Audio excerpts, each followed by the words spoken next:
This is your boy Jay for sure, for sure.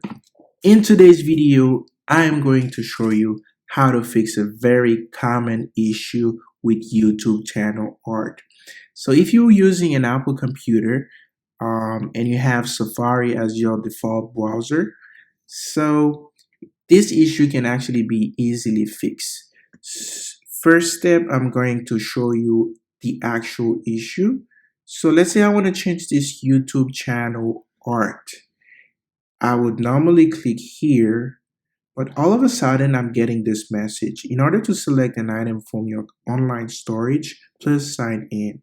When I click on sign in, and I'm getting this error message. So the feature you requested is currently unavailable. Please try again later.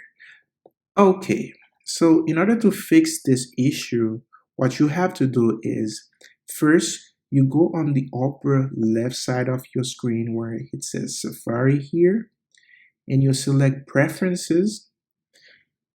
And the first option here where it says Website Tracking, Prevent Cross-Site Tracking, you're going to have to uncheck this box.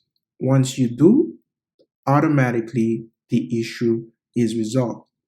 So now let's try to change the channel art. I'm not gonna get the error message here. So it allows me to drag or upload photo from my computer or other devices. So meaning that the issue is fixed. Thank you for watching the video, guys. I hope this video helped you. Please don't forget to like and hit the subscribe button.